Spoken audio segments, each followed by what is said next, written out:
by video telephone conference. Is that correct? That's correct. And you are consenting to participating in the proceeding by video teleconference. Is that correct? That's correct.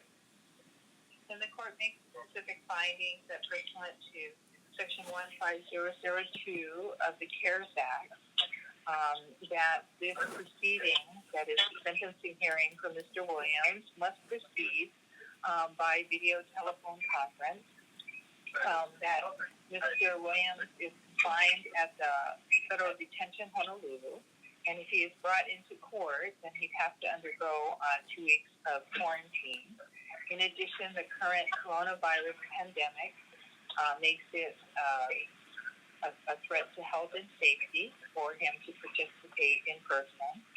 And in light of the Chief Judge of the District of Hawaii general order extending time for hearings to be held for sentencing and change of plea based on the CARES Act.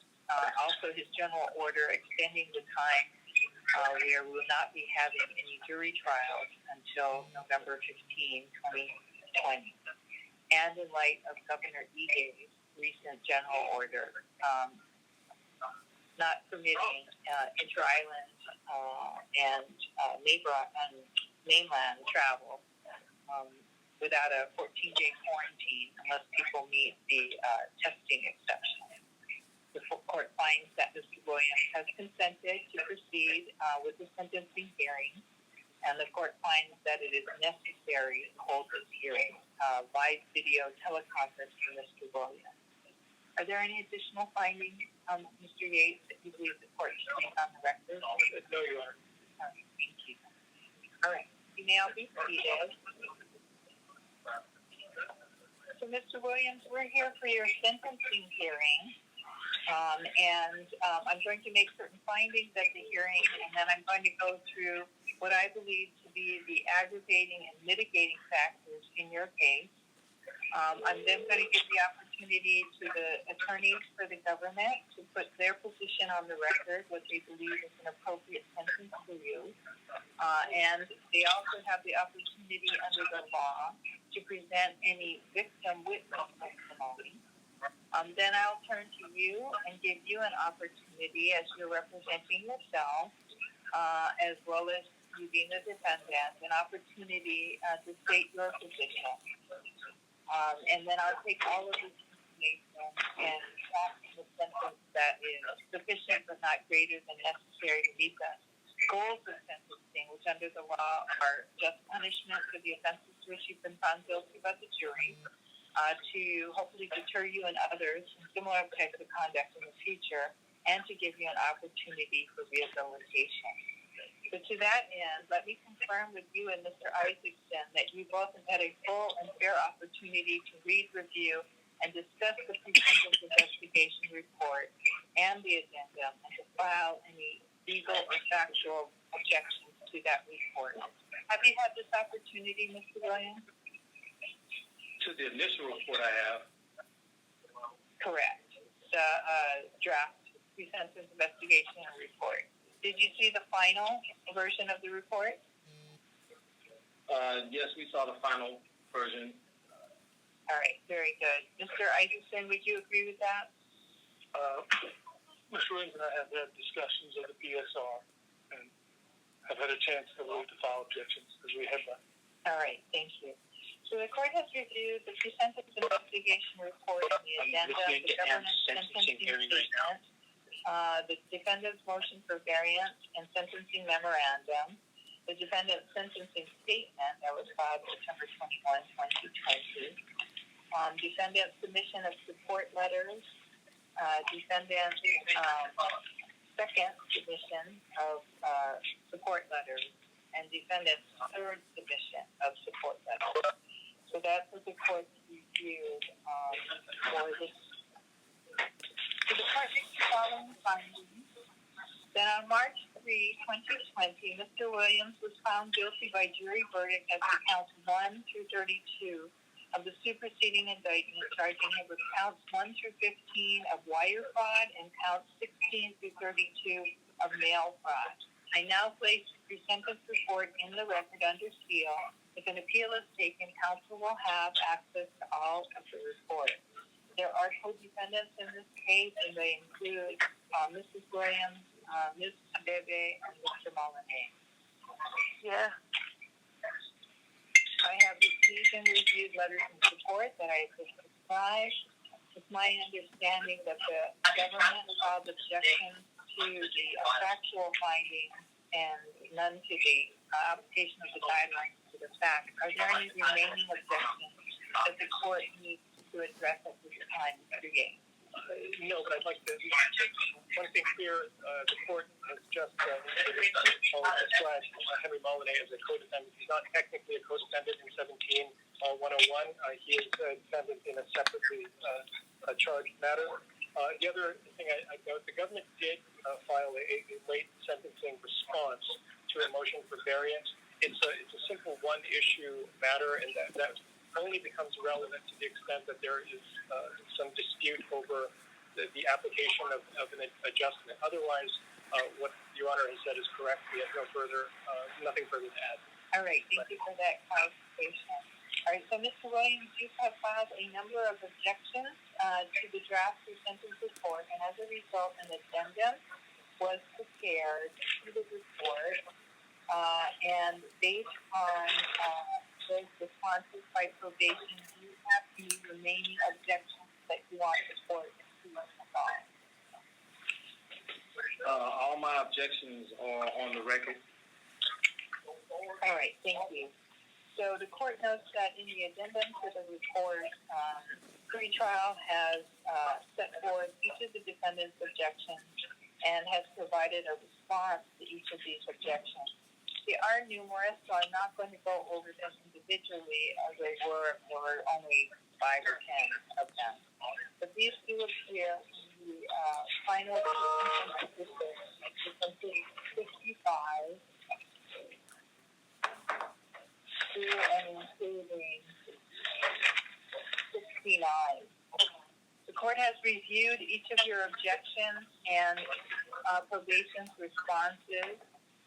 In some of the cases, there have been changes made. For instance, you submitted your true name, and that was the face sheet was amended. But for the majority of them, the response by probation was that it stood by its analysis and it provided a explanation. And so, for the record, the court agrees with all of the responses provided by probation. And is prepared to adopt the factual findings in the pre-sentence report and overrule those objections by Mr. Williams where probation has not agreed with his objections. I reviewed Mr. Williams' motion for variance and sentencing memorandum. I interpret the sentencing memorandum to be a request to consider specific 3553A factors, and I've done so. The court determines that the applicable guidelines are, which is the largest total offense level 41, total offense level 41, criminal history category 5.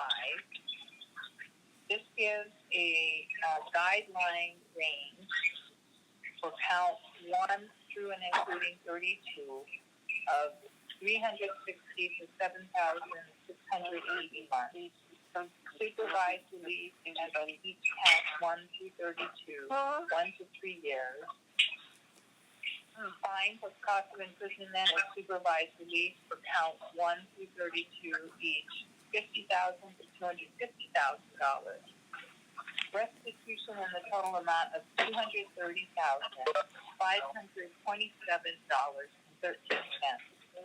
and a mandatory special assessment of $100 per count, for a total of $3,200. So these are the factors the court sees in aggravation and in mitigation.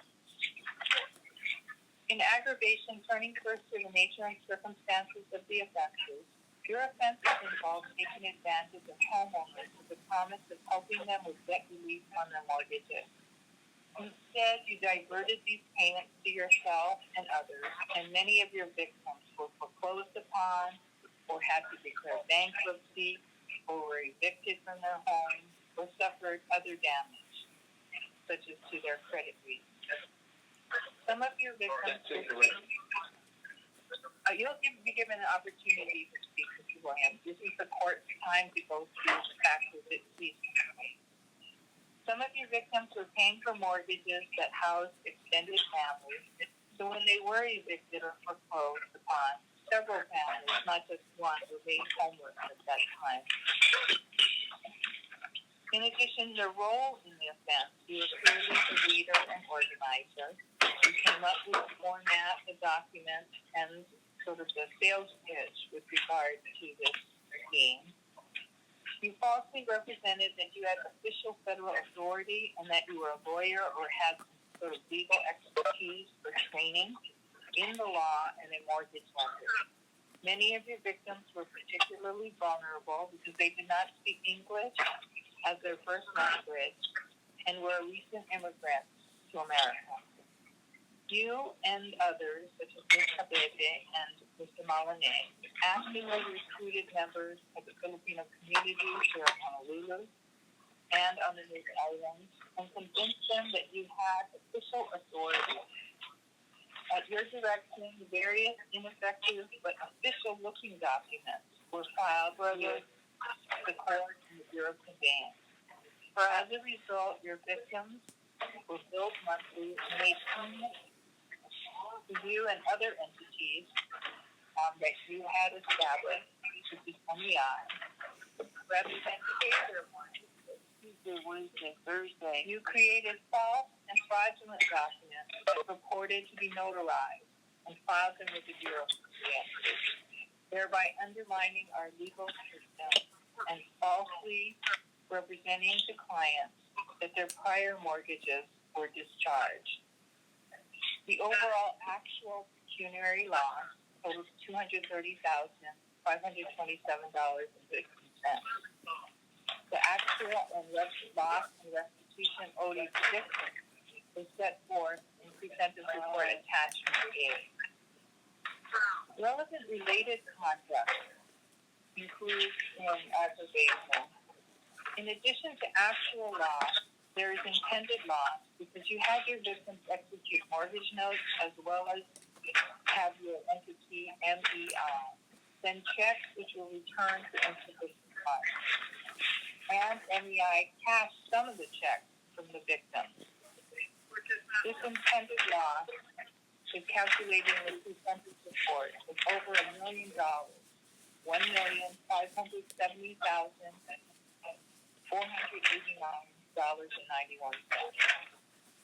Other aggregating factors include personal characteristics, such as your past criminal history.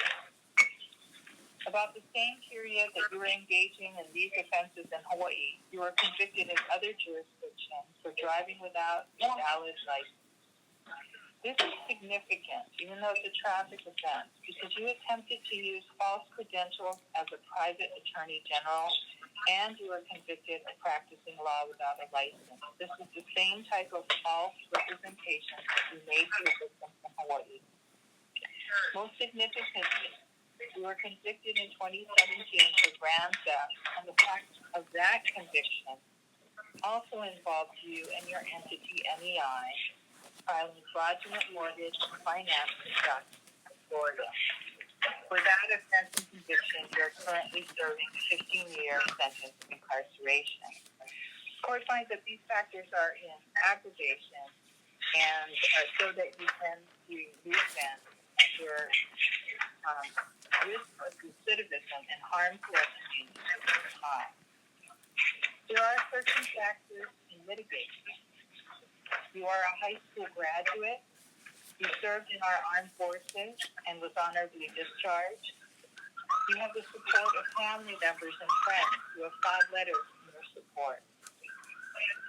Your crimes in this case of which you've been convicted did not involve crimes of violence or drug distribution. You have no recent history of drug addiction or drug abuse, and you have no history of mental illness. These factors in mitigation show that with supervision and assistance that you can be rehabilitated and can come back into our community and hopefully be a positive force. So those are the factors the court sees both in aggravation and mitigation in this case. I'm going to turn now to Mr. Yates and give him an opportunity to state the government's position as to what's an appropriate sentence and to provide any testimony if he intends to of any of victims in this case. And then Mr. Williams, I'll turn to you. Mr. Yates. Your Honor, I was instructed to stand to the podium. Yes, please. And I think then Mr. Williams can see you. And Mr. Williams, if any time you cannot do it, please let us know. Thank you, Your Honor. I may proceed. Yeah. The government concurs with the PSR and the probation office's recommendation. We acknowledge that it is a very steep recommendation, a very tough sentence, 360 months total. But we offer that this is particularly egregious conduct, and although it was a fraud that involved relatively small amounts of money, it was against a particularly vulnerable population, as the court has acknowledged, and for whom a little loss drove people a long way down. As the court has acknowledged, and certainly as the probation office has recognized, the defendant diverted mortgage payments from the banks, from the victims, and as a result, they left the victims at risk for not just the loss of $2,000, but rather complete and utter financial ruin. The government called representative witnesses to testify before the federal jury, and the court has heard testimony that there were victims who went into bankruptcy, who were foreclosed upon, and some, as the court has acknowledged, that were driven to homelessness. We needn't go through that testimony again here. We made the decision not to call these witnesses to relive their experiences because these witnesses did testify in open court, and Your Honor was present to hear that testimony.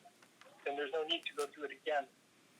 But we will acknowledge and we will note certain other factors that were not mentioned, and we think that it's important that not only was this a vulnerable population, but they were vulnerable in particular to the representations that the defendant was making. The defendant passed himself off as an FBI agent or as a federal agent. That was the testimony from Mary Jane LaForteza and from Julita Sunshin. The defendant claimed over and over again on the stand that he never represented, he was a lawyer, and yet he presented video in which he clearly recognizes himself as a lawyer. And it was in relying upon those representations that these victims came to sign up for the MEI program. They trusted Mr. Williams, and 112 of them that we found suffered as a result to varying degrees. Now, other things we'd like to note that are not expressly referenced in the probation officer's report, but which are important, is the defendant's callous disregard to the harm that he caused others. We needn't press too far on the issue of the victim clients, but there were other victims here other than those who paid money to Mr. Williams. There were, in a manner of speaking, his co-defendants and other third parties that he recruited into his scheme. Among them, Mr. Henry Molinai and Annabelle Kabebe. These are people who certainly were complicit and certainly deserve to, but they were themselves also victims. And they were also people who relied upon Mr. Anthony Williams and his representations to their detriment, because not only did they lose their houses, but they are now facing criminal liability for their conduct. I'm going to note also the example of Ms. Barbara Williams, a woman in her 70s, a woman in poor health. Mr. Williams thought nothing of including his own mother in this scheme and subjecting his own mother to criminal liability. Mr. Williams turned honest people into his defenders. Some of the victims that he victimized, he called as witnesses at trial. Some of them may be testifying today. It's not hard to get somebody who is in financial distress to believe a lie that helps him. But even these are not the only victims of the defendant's scheme, because there were certain institutional victims. The banks, for instance. The defendant's scheme involved convincing all of his clients to simply stop paying on their mortgages. Now, the government has counted 112 people whom he convinced not to pay on their mortgages. That's a significant disruption in the operation of these banking institutions, and those are just the ones who paid MEI directly via checks. There were others who paid Mr. Williams or his agents in cash that are not counted in that number. But that is a substantial disruption in the operation of the banking institutions that could have, had it continued, resulted in significant bank losses, if not closure of businesses here in Hawaii. There's also the issue of the courts. The defendant's scheme involved attempting to stop these banks from seeking redress against those who were no longer paying them. And he did so by flooding the courts with frivolous filings involving bogus documents. Now, this has happened in numerous foreclosure actions, as Mr. Williams testified to himself, and as he elicited testimony at trial. But it also, frankly, happened in this court has borne witness to the kind of frivolous filings that Mr. Williams was capable of. And by clogging the courts, he was denying justice, not just to the financial institutions that were not receiving their mortgage payments, but also to the public as a whole, who was being denied access to the courts. So these are all significant. They weren't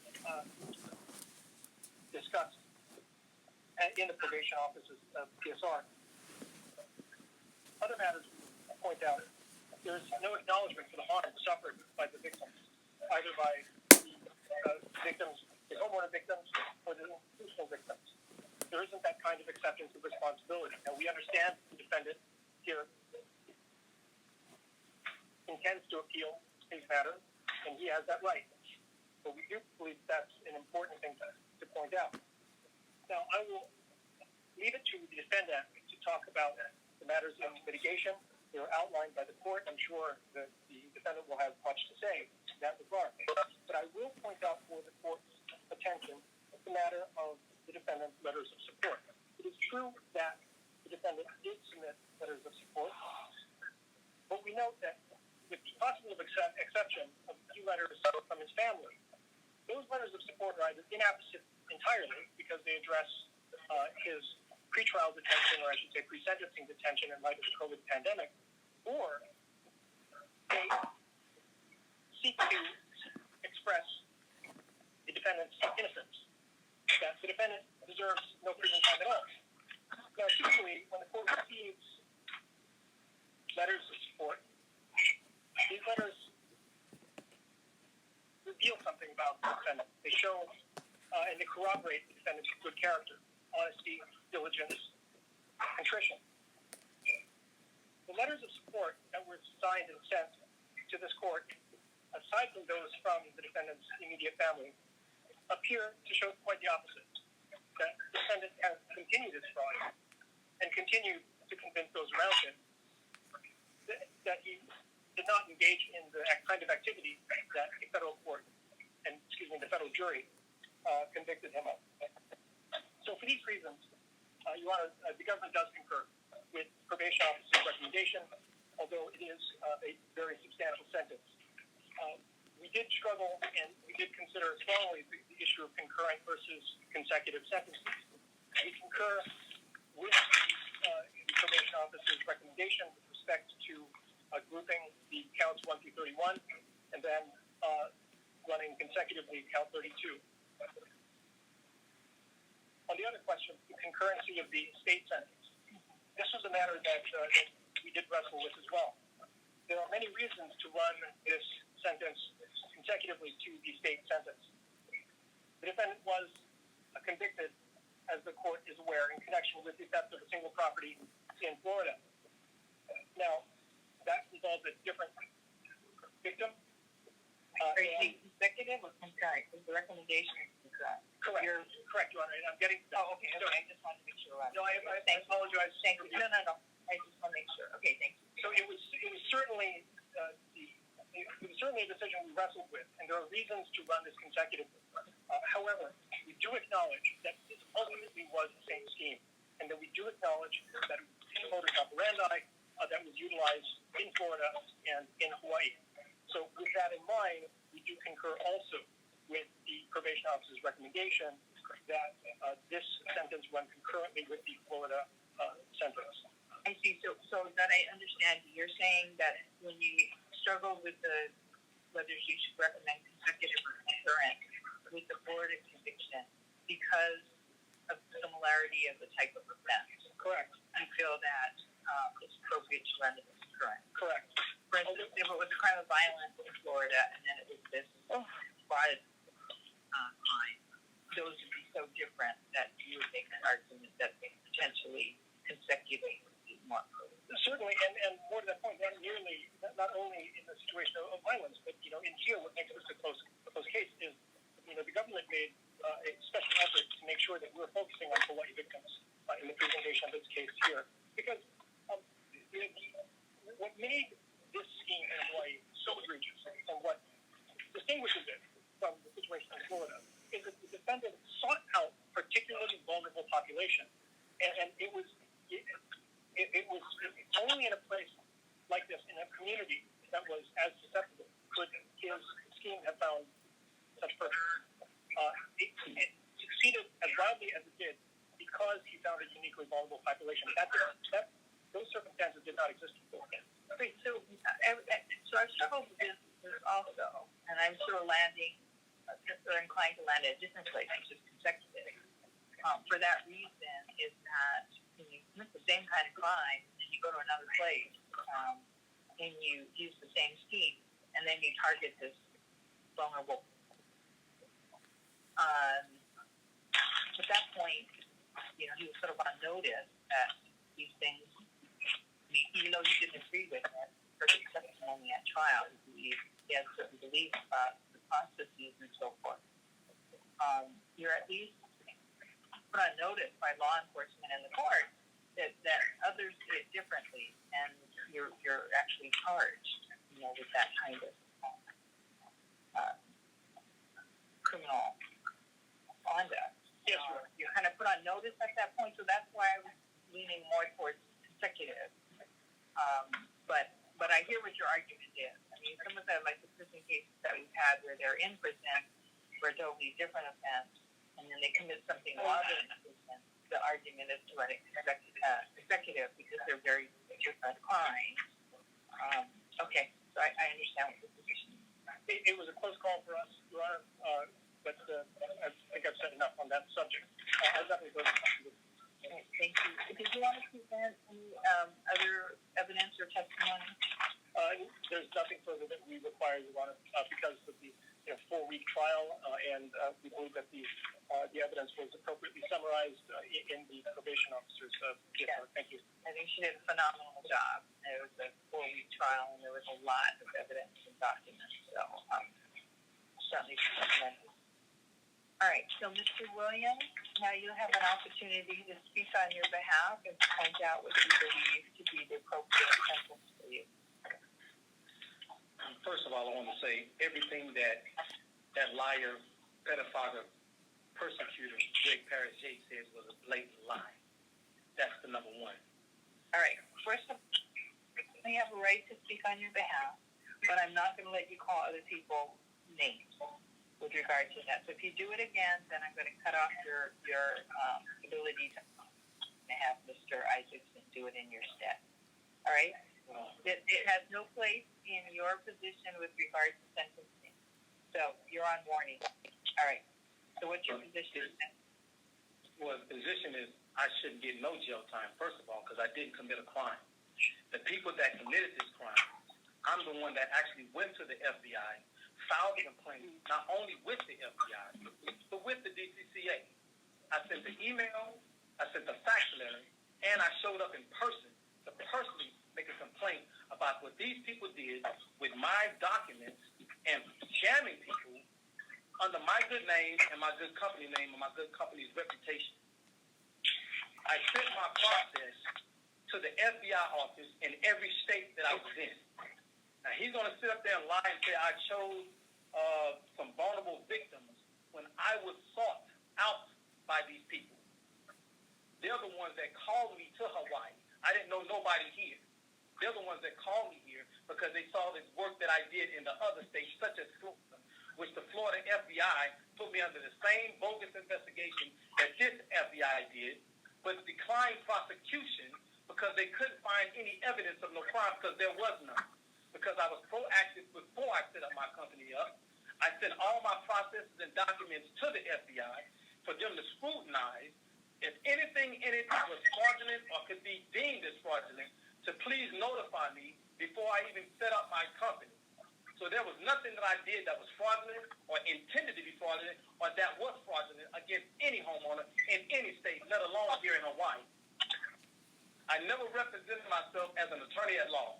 My website that you all prevented from coming into the evidence shows specifically that I do not want to be an attorney at law. Neither am I a member of the Bar Association. Neither do I claim to be a member of the Bar Association.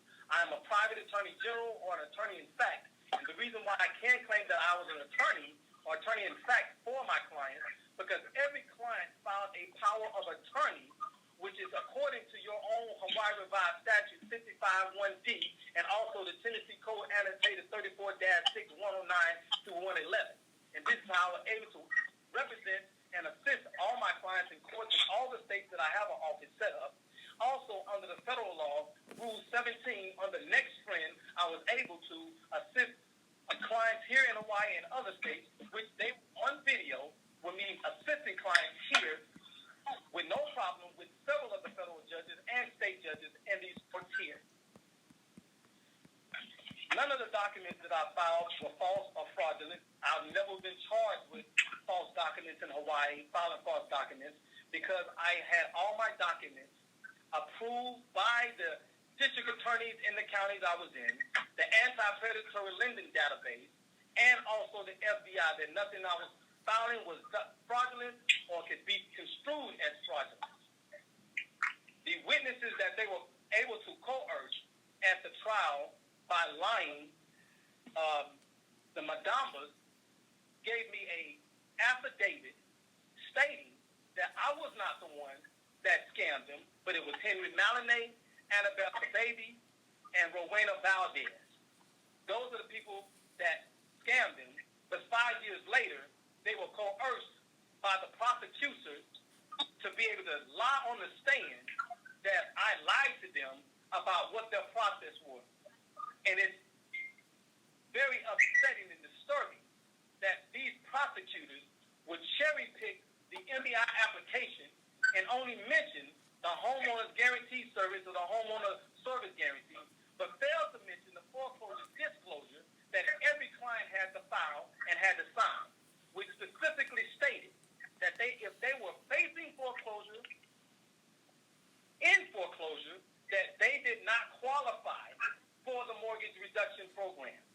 And that's what all the clients here understood, that I would be fighting in their foreclosure and helping to assist them to stay in their homes, which I did, which is reflected on the record with the plethora of motions that I filed, that most of my clients are still in their homes. Of the 112 people, probably 3 or 4 people are not in their homes. And they're not in their homes not because of me. It's because I was unlawfully incarcerated for 9 months where I could not litigate on their behalf on things that was not my fault, that I was incarcerated wrongfully. I won my case and came back to assist these same people. I did not represent myself as an FBI agent. The government witness, Melvin Ventura and Mary Jean Castillo, both testified, especially Mary Jean. She was in those conferences with a lot of those clients that were signed up, that actually even was testifying to prove that I did not make those misrepresentations. Those people blatantly lied on the stand. I showed the documents where they lied. Lorraine Troxley stated that I didn't do anything for her. I showed by the exhibits how many motions I filed on her behalf. I had to take over her litigation, which she had went to Edna Franco, and I had to step in to take over that litigation to keep her in her home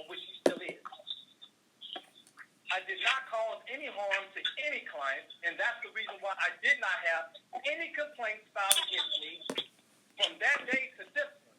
Still, even the people that came to court to testify still never filed a complaint against me because I did what I was supposed to do. The FBI agent, Megan Crowley, took it upon herself to go to my client's homes unannounced, uncalled, and did a 302 report. In all of her 302s, not one client stated that I scammed them or defrauded them. Those 302s would not let come in to the evidence where the jury could have saw her own words that these people that she interviewed stated I did not do anything wrong to them, but I did everything that they paid me for and also still worked for them when they couldn't pay me. Henry, now he tried to allude to the notion that Henry Malinay and Annabelle Kababy were victims of mine. These people were liars. They were scam artists. I put them on my website because of them scamming people and conning people, and they also conned me. More specifically, Annabelle, because Annabelle's the one that told me that Henry Malinay and Edna Franco had opened up a bank account, but she didn't tell me that she was one of the signers on it. So I defended this woman all these months against the DCCA, thinking that she was an innocent bystander when she was one of the main culprits in the fraud and setting up the mortgage enterprise to try to make it look like it was mortgage enterprise investments. Then they try to allude to the fact that I tried to make my mother into a victim. And the reason why my mother even was involved is because the FBI went around to all the banks here in Hawaii and made me close my bank. They closed all my bank accounts that I had set up here in Hawaii for my clients here. And I had to set up an account in Texas so my clients can have somewhere to send their payments to. Because I wanted to make sure that there was a paper trail for everything that I did. This is not the modus operandi of a scam artist. Scam artists do what Henry Malinay and Edna Franco and Annabelle Kababy did. Take money from people, cash money, with no receipt and no paper trail and no work and no services rendered. That's what they did. I videotaped me going into court defending these people. I videotaped me going to the FBI making a complaint against these people for the fraud they committed against me, my company, and my clients here in Hawaii. You all heard testimony from clients that knew these people. Miss Rosie Thomas, Miss Elabila Jai, Miss Mila Castro. These are Filipino Hawaiian people. And they're talking about I targeted vulnerable Filipinos. Filipino people were not the only people that I had as clients. I had Caucasian clients. I had Samoan clients. I had Hawaiian clients. I had African-American clients. I had Hispanic clients. None of them were vulnerable. The Filipino clients, that most of my clients were college educated. They weren't ignorant people. They weren't scammed. They weren't duped into signing up for my program. They was explained to the program was explained to them fully and sufficiently, and I took my time to go through that. It's not complicated. It's not a whole lot of legal jargon, so no one was scammed or no one was duped into signing that application and signing up for my services. Before anybody signed up for my services, I always encourage them to do research on me to make sure they understood who I was, what I am, that I'm not a member of the Bar Association. Neither do I ever want to be a part of a corrupt association like the Bar Association, where it's okay to lie in order to get a desired result. I cannot do that. I represent my people with integrity and honesty, and I always would do that. So, Mr. Williams, you've been speaking for about 10 minutes, and I'm happy to hear your argument with regard to an appropriate sentence. You are really rehashing the trial which has been held, and after the deliberation, the jury has found you guilty of 32 counts. So it's not helpful to the court if you want to argue with regard to the sentence. The reasons why an appropriate sentence would be less than what Mr. Yates has argued for, I'm happy to hear it. Otherwise, rehashing the evidence presented at trial is more appropriate on appeal. So I'll give you 3 more minutes if you want to bring up any points with regard to your sentence. Well, first of all, the sentence is ridiculous. A 30-year sentence, a sentence that is far beyond a sentence that a murderer would get, a rapist would get, or anyone that actually had victims. This sentence that they're proposing is quite frankly, racist, it's discriminatory, and it shows the disposition of this prosecution that they didn't charge not one Caucasian employee of mine here in Hawaii or any other, but they only charged me. And now they wanted me to serve 30 years for assisting people into staying in their homes, and they know good and well that the people that did lose their homes, it wasn't because of something that I did. It was because the banks foreclosed on them illegally and unlawfully without a trial by jury. And I did everything that I could to keep those people in homes, and the ones that did get foreclosed on was because I was incarcerated. Ms. Thomas and other ones that was able to keep in contact with me are still in their homes because of what I did. So they're proposing a 360-month sentence or a 30-year sentence when Henry Malinay and Annabelle Kabebe haven't done a day in prison and are not going to do a day in prison because of the way that they got a plea deal and then was taken off my case as a co-defendant so they wouldn't be subjected to these inordinate and ridiculous sentences for mail and wire fraud. Also, under the mail and wire fraud statute in the United States Code, under a Class C felony, the maximum you can get for a Class C felony is 12 years. And now they have 30 years on a wire fraud and mail fraud, which there was no fraud that they ever showed in any of the emails or the 16 payments that were sent. 16 payments that were sent, 12 by Mr. Ventura and 4 by Mr. Evelyn and Arnold Supia. And Mr. Ventura gave me several affidavits, and he testified on the stand that he still trusts me and still believes that I'm a man of faith and I'm a good man.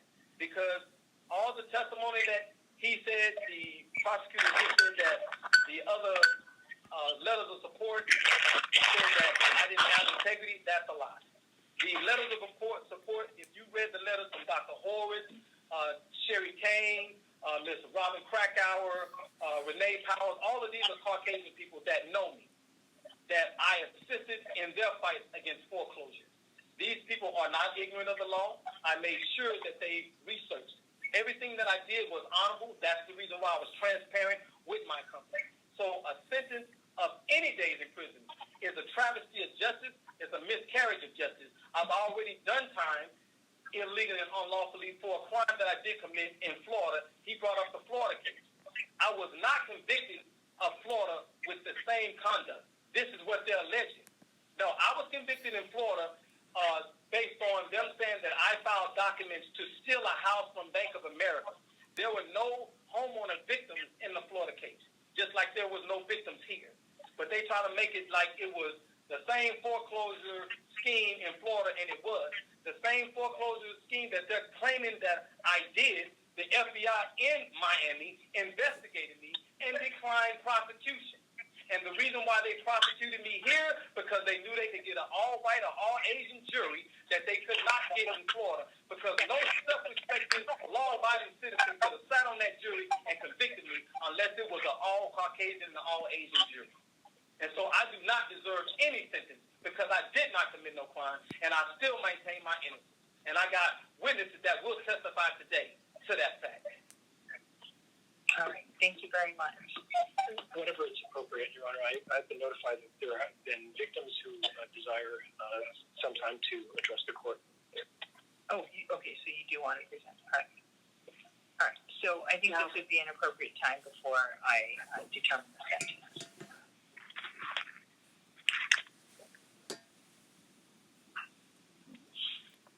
If you could come up to the podium.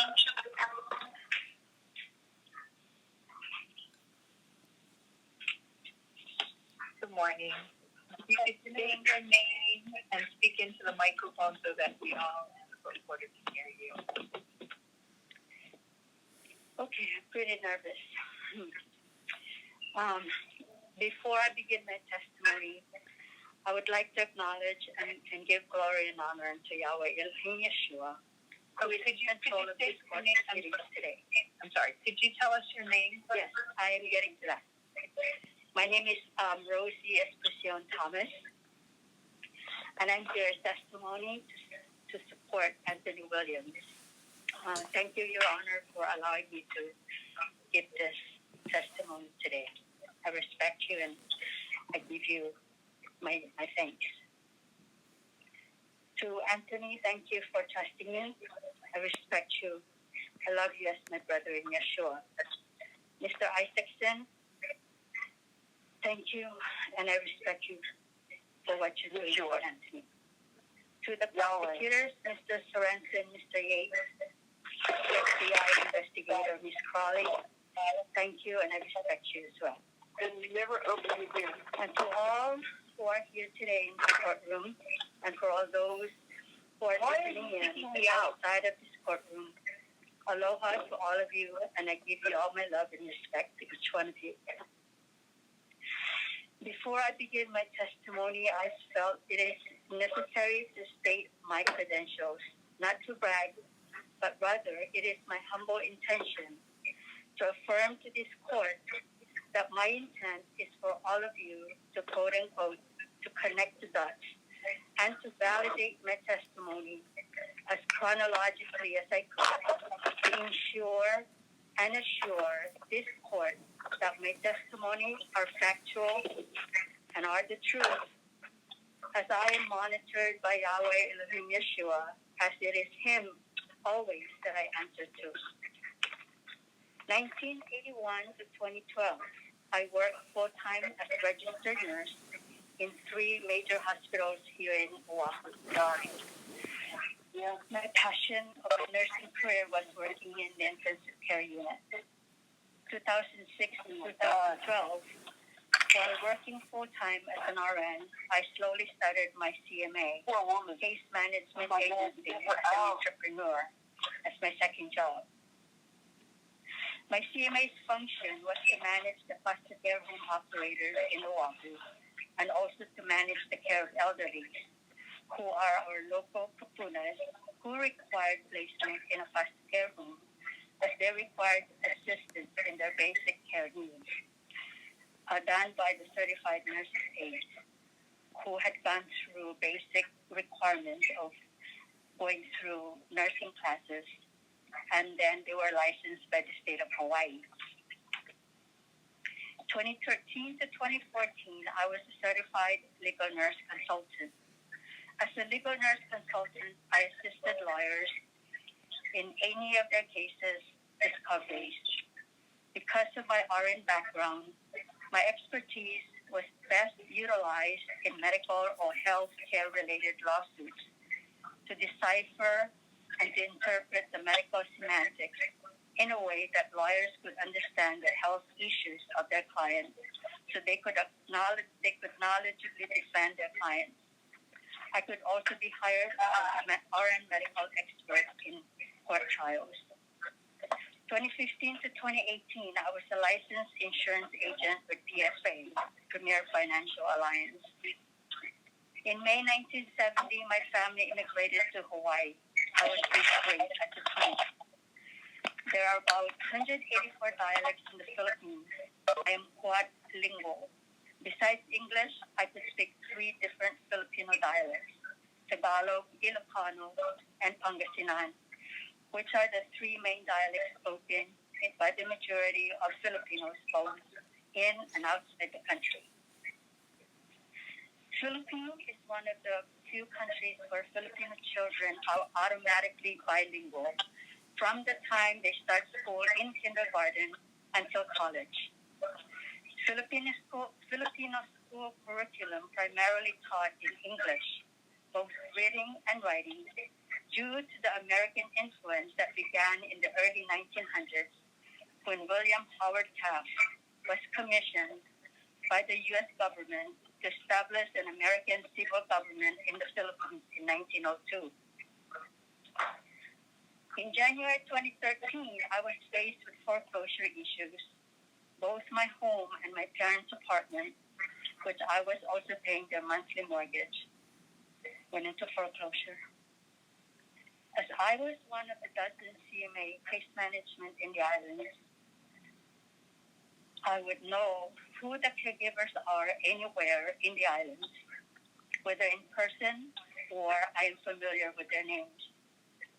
Mary Jean Castillo, Annabelle Cabebe, and Mila Castro, I pretty much knew them personally as members of the foster care home arena, Whereas Lauren Troxel, I only knew her by name. She was also a caregiver.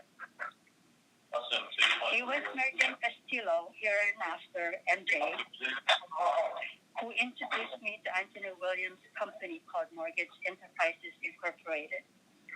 Right around the time she was hired as Anthony's employee, approximately May of 2013. I was one of Anthony's original clients dating back since May 2013 to this date. My initial personal experience with Anthony was one that he was honest, sincere, transparent, and he explained the process of helping us, as there were other clients besides me who were also in the same office during my initial meeting with him, requiring his assistance because they are all in foreclosure. He introduced himself to us in that meeting that he is a private attorney general and not a lawyer, and he is capable of assisting us or anyone else needing his services in their foreclosure issues. I was not familiar with this term, PAG, Private Attorney General, so I researched it later on.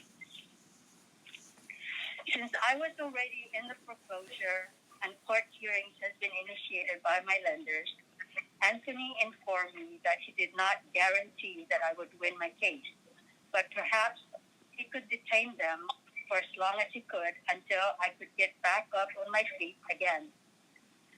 That was fair, and I accepted his rationale. About a couple of months after enrolling in his program, Anthony was taken into custody at OCCC, Oahu Correctional Community Center, and everyone in his circle of friends and clients were in shock. Ms. Castillo was one of the caregivers under my CMA. This was how we became close friends. MJ remained as Anthony's trusted employee, along with Sam T., who were the last two MEI employees. Since I no longer have a daily job, I was at her tail, so to speak, most of the time. The day after Anthony asked MJ to wire the money to Anthony's mom, Barbara, MJ showed me the receipt.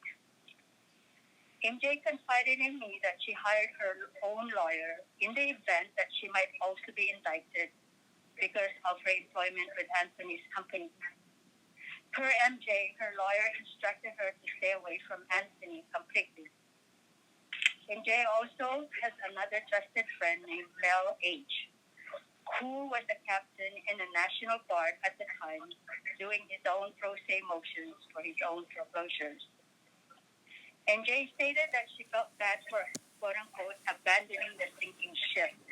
She further stated that I have to save my own self since I don't know how long Anthony will be dead. I have bills to pay, unquote. But she remained in MEI to tie some loose ends, quote-unquote, for at least a couple of months before she left MEI completely. While Anthony was at OCCC, MJ informed me that she was visiting Anthony for at least 1 to 2 times a week to bring him papers that he needed and to obtain instructions from Anthony on what he needed to do to continue in keeping Anthony's office afloat and to continue to assist Anthony's clients until he is released. Anthony is an honest, sincere, and highly dignified man, morally and ethically, besides being a highly spiritual person. Before MJ left MEI, she asked her friends, Mel H., Sam T., and myself, if we could assist Anthony and his clients once she's gone. It did not take us a second thought of agreeing to take on this responsibility because as Anthony's friends, we respected, we honored, and we believed in his altruism. Our primary goal was to give Anthony's clients the options of what they could do to avoid imminent foreclosures since we did not know when he was going to be released.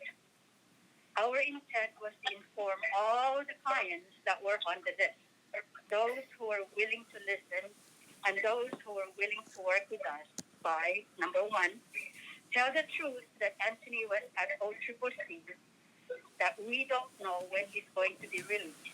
And two, we could offer them an option to apply for home modifications with their respective lenders in hope to buy time for these clients from being foreclosed on, hoping that Anthony would be released at OCCC within a few months. Mel H. visited Anthony at OCCC at least once a week to obtain instructions from Anthony on what needed to be done to assist his clients and to update Anthony of what we have been doing for his clients. I know this as a fact because I was with Mel H. on every visit he had with Anthony. Only one visitor was allowed at OCCC. I stayed in Mel's van, no matter how long it took Mel to wait to get in to see Anthony. I usually waited in the hot parking lot at OCCC with the van's AC on. Mel H., Sam, and myself took on this job purely as, quote, volunteers, with no expectations of getting paid whatsoever. We believed in Anthony's altruism, so as his friends, we supported him. The three of us were not working anywhere at the time, so we had the time we needed to do what we needed to do to assist him. We met and worked at Mel's house as needed. Before MJ left MEI, she taught the three of us how to fill out the QWRs. Her rationale was that we could process these forms for Anthony, and once he is out of OCCC, he then could respond to the QWRs. It was MJ who added Mel H. and my name on the letterhead of Anthony's company just before she left MEI. MJ gave us a box full of papers from Anthony's office when she left. In this box, it contained some of the clients' application forms, the list of clients' names, phone numbers, and their addresses, and a few MEI checks, rubber stamped in the back of the check that it was already deposited. Sam and Mel were not received well by the clients when they first started calling them on phone. I was then volunteered by these two guys to do the follow-up phone calls instead because, one, I was trilingual. I could speak 3 Filipino dialects. Because I'm a female, perhaps the clients would respond better when a female voice on the phone. So Mel and Sam called the other clients on the list, and those that were willing to meet with them face-to-face, appointments were made. I don't remember exactly the total number of clients that were on the list, but I'm sure it was over 100 clients. We spent more than 2 months of Mel and Sam visiting clients' homes and me calling clients that were on the list. I did the follow-up phone calls on my own time at my house, calling mostly in the evenings and on weekends because this was when the clients were home and available to talk to. As expected, a lot of the clients were very upset. Mel H. and Sam got the brunt of it. When the three of us meet at Mel's house, we shared our experiences doing all this follow-up.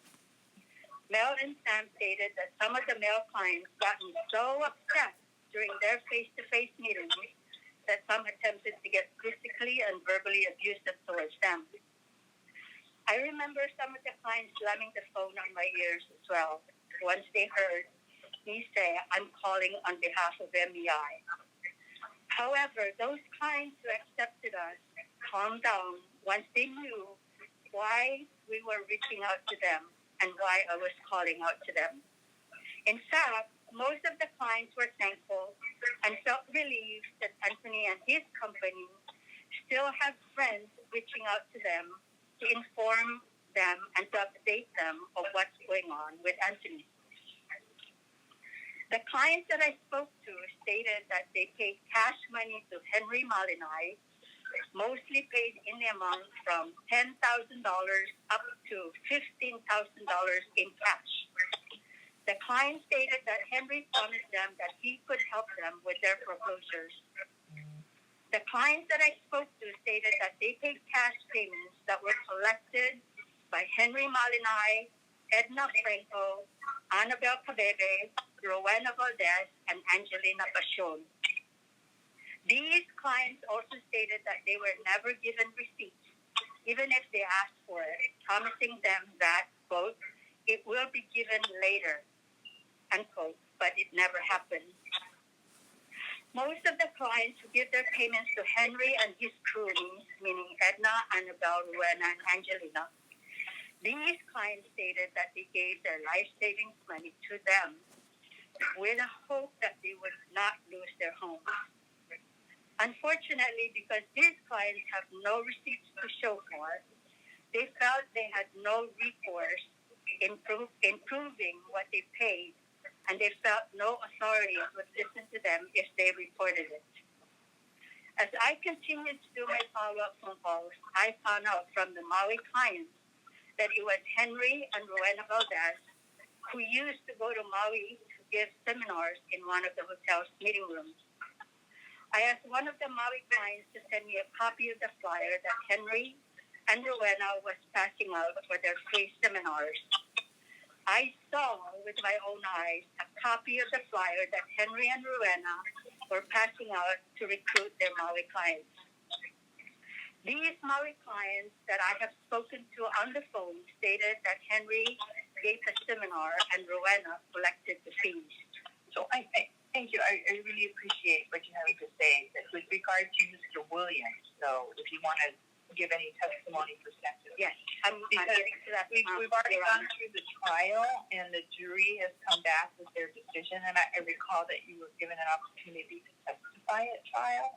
Okay. So if there's something that you personally would like to say about Mr. Williams Yes, or his sentence, I welcome you to do that now. Okay.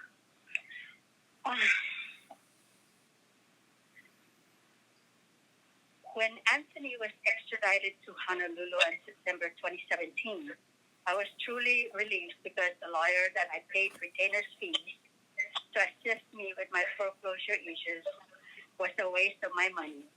He did not do what he said he would do to assist me. I was still in foreclosure. It has been 8 years to date, from 2013 to 2020, that Anthony continues to assist me with my parents' foreclosure issues, even while he's incarcerated at FBC. Currently, Anthony is also assisting several other of my friends with the same foreclosure issues. Anthony is a victim of circumstance. He is the big fish that the government caught to keep lids shut as to make an example out of him. Every form of oppression, prejudice, and the violation of his human rights and his civil rights has been and continues to be perpetrated against him inside the BOP and in this courtroom in their hope of breaking him down physically, psychologically, and spiritually.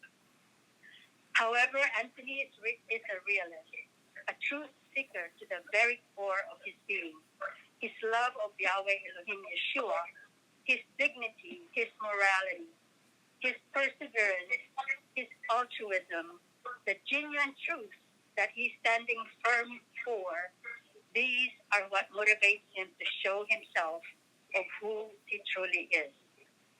I do not condone the actions of the far left nor the far right, nor any actions done to harm humanity by the violent criminals, the mass murderers, the drug lords, the human traffickers, the pedophiles, or any others that commit horrific and atrocious harm to humanity. I even believe in capital punishment if beyond any reasonable doubt that one's guilty actions have been proven, and if it's this truly what it would take to eradicate such bad people as menace to society, especially if they're far removed from reality, have no remorse, and unrehabilitated individuals. The ring of greed and power that has been enslaving humanity, not only here in the United States, but worldwide, conceived and created millenniums ago by the dark elites of nobility, which continues to this day. The riots that are going on worldwide has upset and incited the general population mightily, globally, to arouse the consciousness of humanity against the asymmetrical economic warfare we are all faced with today, and continues to be astoundingly being perpetrated against humanity worldwide. In conclusion, Your Honor, Anthony's ex-employees, namely Henry, Edna, Annabelle, Rowena, and Angelina, are still at large.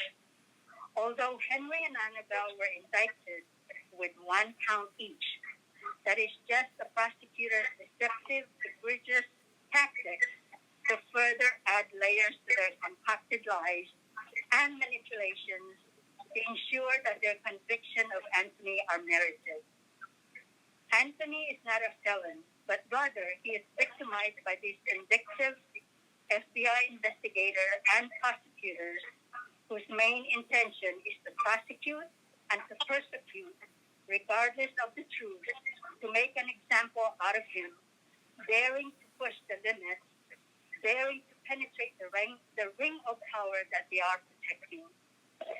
Your Honor, you hold the balancing scale. You are the fulcrum of this teeter-totter of justice versus injustice. Anthony's future lies in your decision today. He is a man of dignity, and his main intention was to serve others. This was thwarted mainly because he trusted a group of people whom he thought holds the same core values and principles of his caliber. Anthony is a realist. He seeks for the truth, no matter what, and his uncompromising spiritual, moral, and ethical values that he exemplifies are what he lives by and executes to this day in his daily life. Anthony never would have thought that these kind of people have the heart to destroy lives, especially our Kutunas, and think that they could get away with it.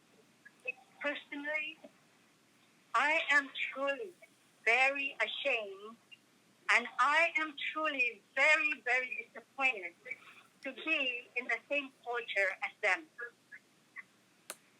Anthony has been in this business for 19 years before coming to Hawaii in an attempt to help the local people.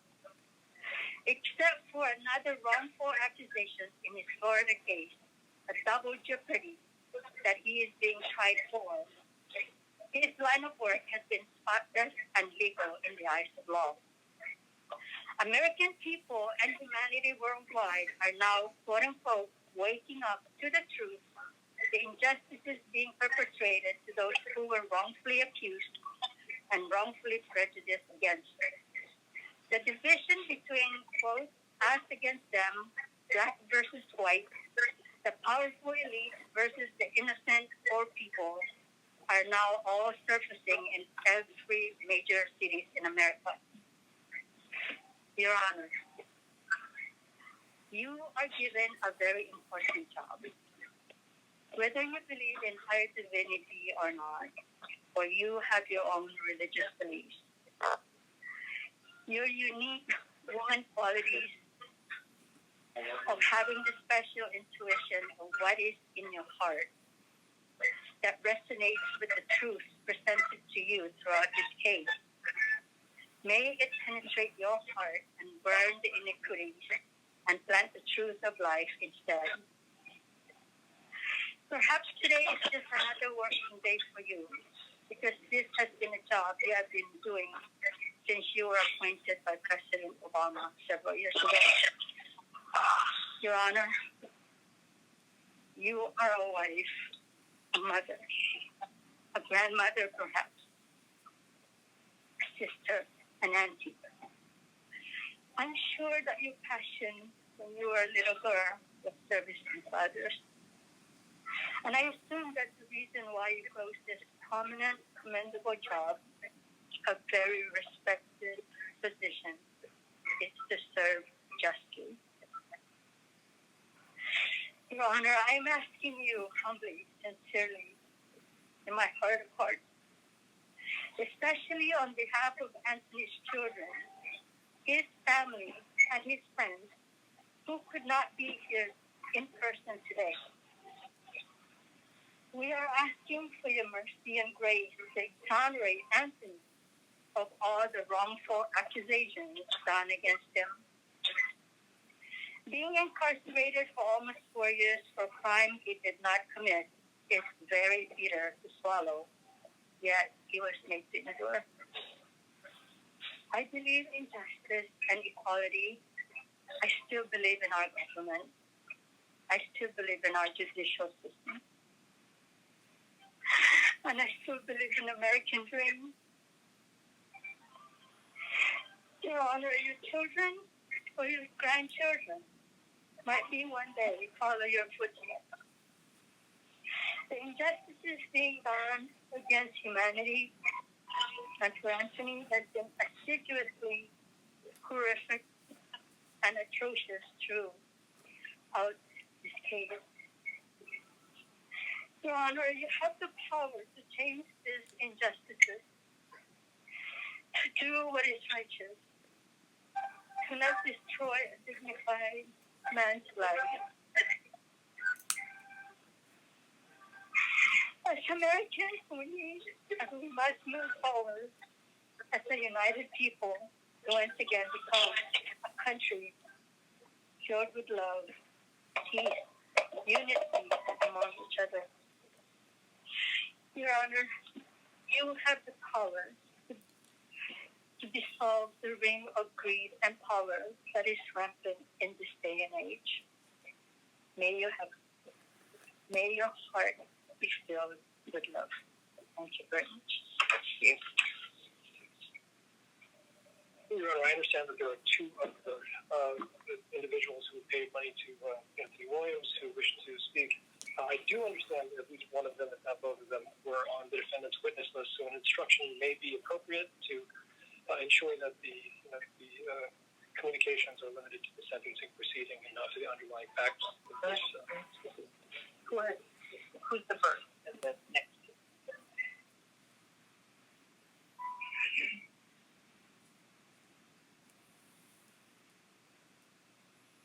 All right. Good afternoon. Welcome. Please speak into the microphone. If you could state your name. And then I just remind you that this has to be about Mr. Williams and not the underlying case. The trial's already been held, and the jury made its decision. And I'm compelled by law to uphold the jury's decision.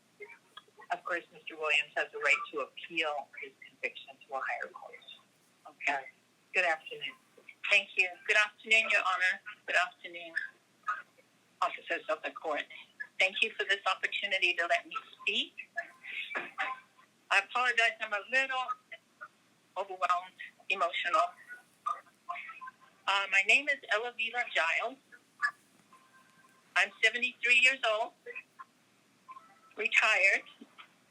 I'm a mother of 3, a grandmother of 7 young boys, and a woman of faith, of great values, deep values. I'm a Christian, as I understand Anthony to be. I met Anthony Williams in the home of Henry Malinite in 2013. At that time, my home was going through foreclosure, and Henry was a very good friend. We had been in multiple businesses together, and he called me and said, maybe we have help for you, so come on over. So I did. I went over there and met Anthony, very nice person, and the program was explained to me, and I thought it sounded really good, and I paid my $500 by check. Oh. I'm sorry, I can't even see my notes because of my tears. Would you like some Kleenex? Okay, thank you. I forgot my glasses too. Okay, thank you.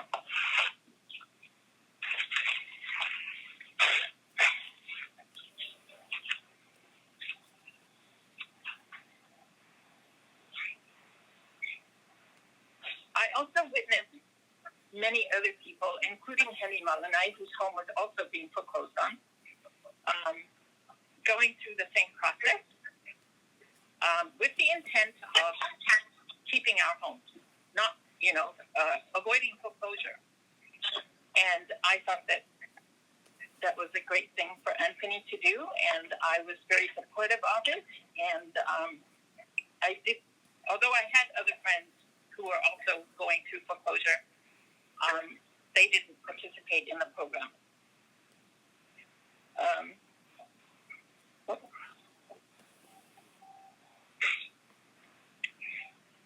When Anthony was incarcerated,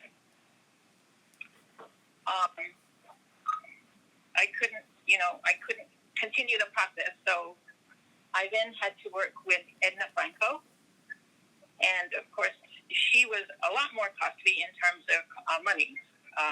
She wouldn't do anything for me unless I paid up front the amount of $1,500 or $2,500.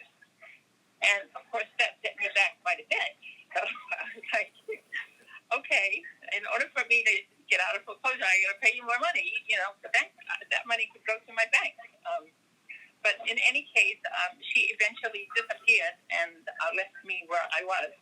Not any better, but probably a little bit more worse, because now I had paid her money instead of putting it into my mortgage. My experience with Anthony has always been that he's a very kind, compassionate, and was very, very helpful. When he came out of, I think, during one of his incarcerations, I was able to get some more help from him, and I was able to go and file my own paperwork with his direction until he was incarcerated again. So then I was lost again. But I always found him to be very helpful. There was never any intent to harm me or anyone else that I knew that was working with him. He came across as a very humble person who was just there to help people to prevent foreclosure and to be able to stay in their homes. And I saw a lot of people being helped by this man. And above all, he educated them. He educated us and not to get frantic, not to lose our hope, but that there are things that we could do in order to overcome the foreclosure or get out of foreclosure. So I find him being charged and being incarcerated heartbreaking, totally heartbreaking, because I only saw him help a lot of people, including Henry and all those other people that got the checks. I even witnessed that they got the checks and they spent the checks. This man did not spend those checks. I saw the many checks that they cashed. In fact, they even bragged about it. They even took a trip to the Philippines and had so much money they were throwing it out. And that broke my heart, because to have an honest man like Anthony being, I don't want to say the word framed, but that's what it seems to me. I don't know any legal terms and so forth. But it seems like he has been framed, and I am heartbroken because I only saw him help people to stop them from being foreclosed upon. And I'm here today to plead with you as the person overlooking this case,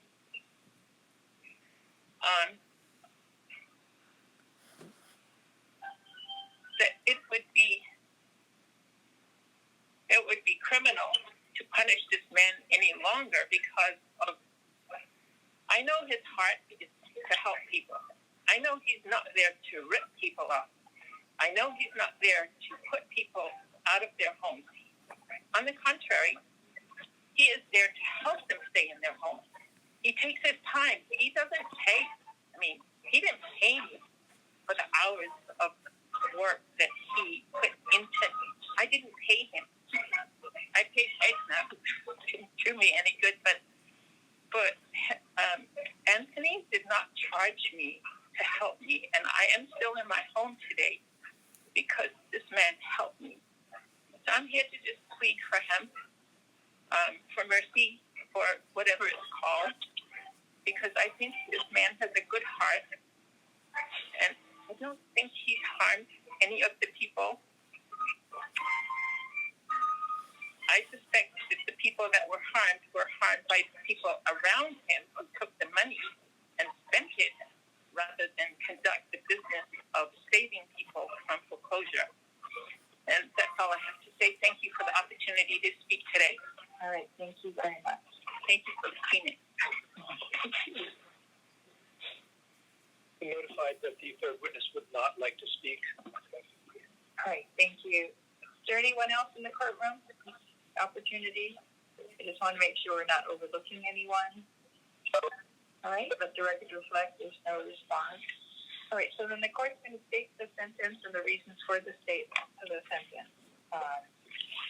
And then the special conditions.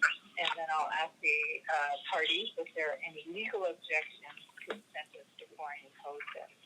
So as the court had previously determined, the applicable guidelines are total offense level 41, criminal history category 5. The guideline range is 360 to 7,680 months. The court does grant the defendant's motion for a variance, and I am going to make the sentence you're committed to the custody of the Bureau of Prisons for a term of 240 months as to each of counts 1 through 32. To run and all for a total of 240 months, and all to run consecutively with Florida case number 17-000074CF10A.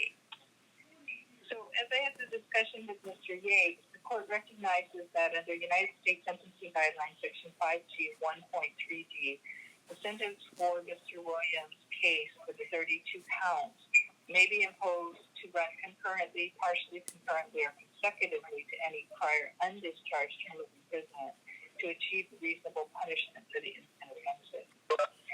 Why I do believe that Mr. Yates has a good argument with regard to concurrent to the Florida case.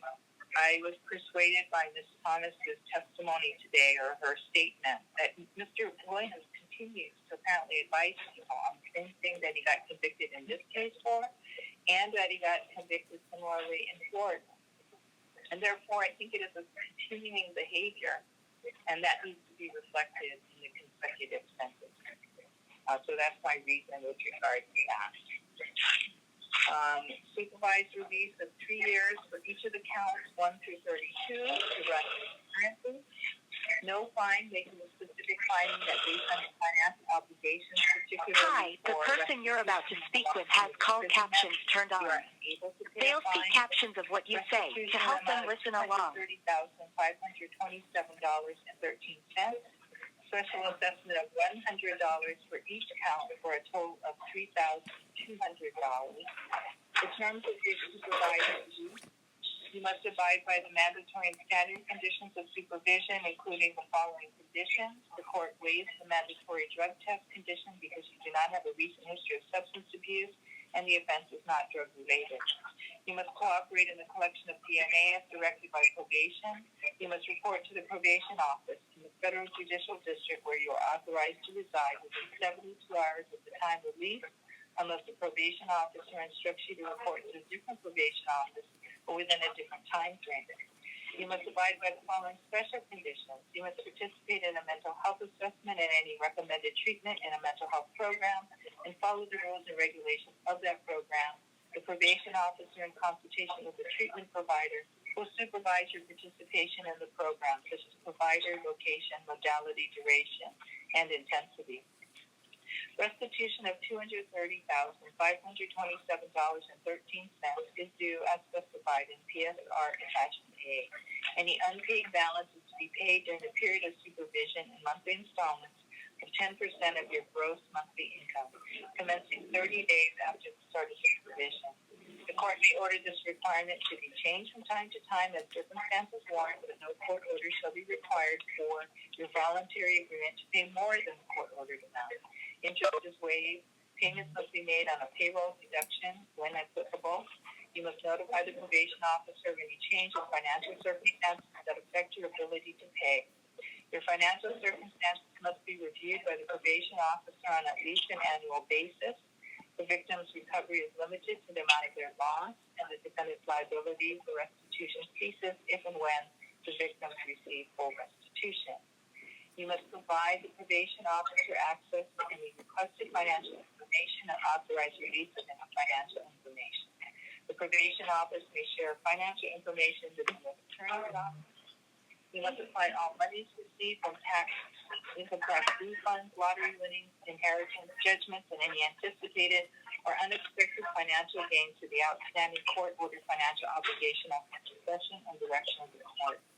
You must not incur any new credit charges, or open additional lines of credit, or apply for any loans without prior approval of probation. You must not borrow money or take personal loans from any individual without the prior approval of the probation officer.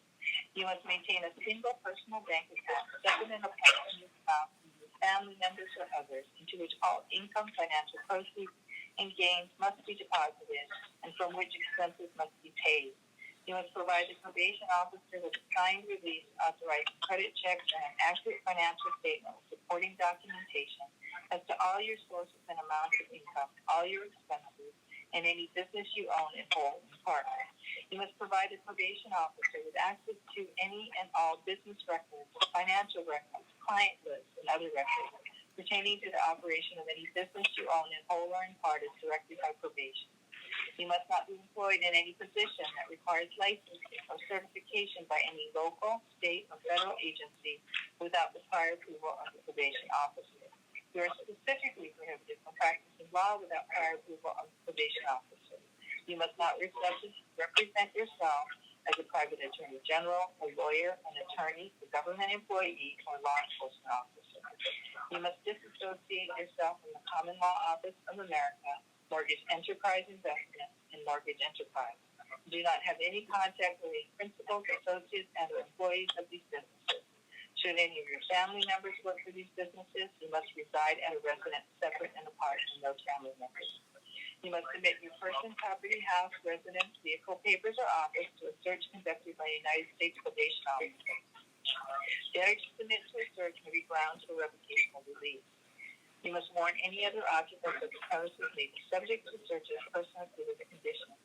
The probation officer may conduct a search under this condition only when reasonable suspicion exists that you have violated a condition of supervision and that the areas to be searched contains evidence of this violation.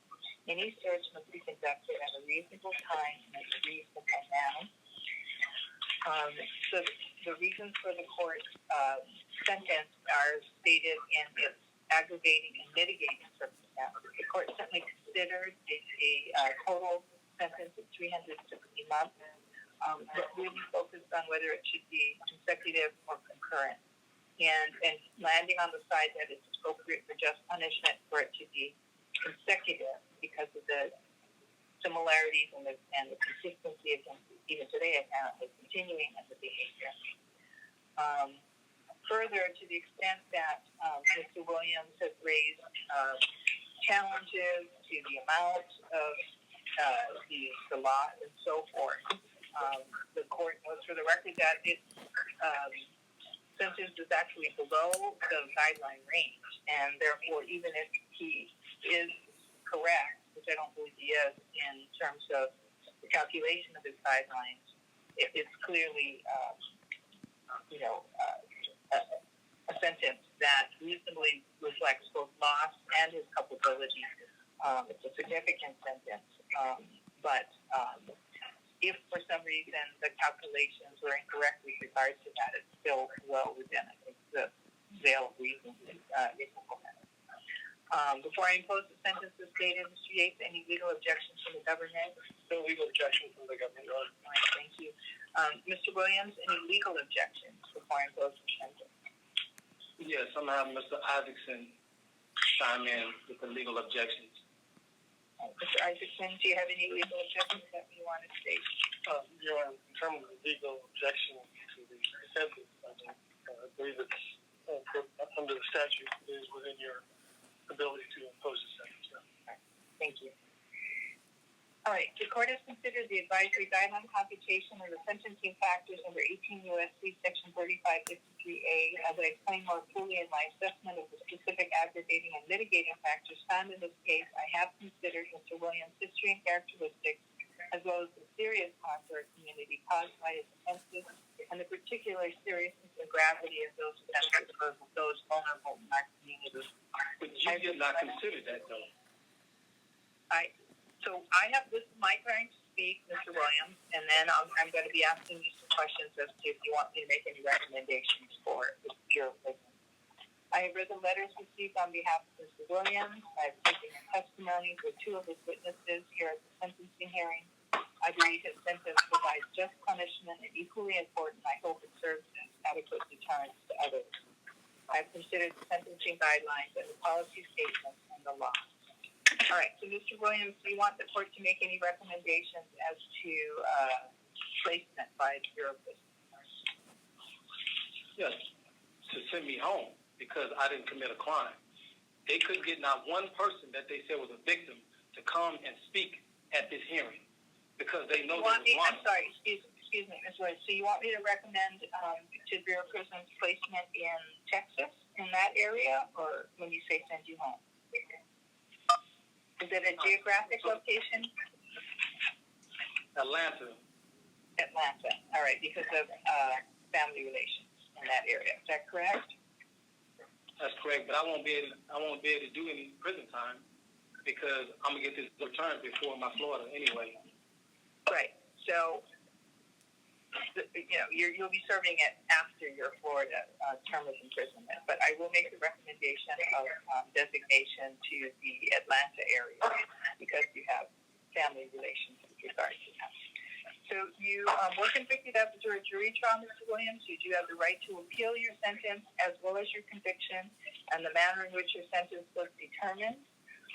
However, there is a deadline for your notice of appeal to be filed, and it has to be filed within 14 days of the judgment of your criminal case, your conviction, and sentence. If you file later than those 14 days, you could be determined to be too late and to waive or given up your right to appeal. Do you understand? I understand. I comprehend. Thank you very much.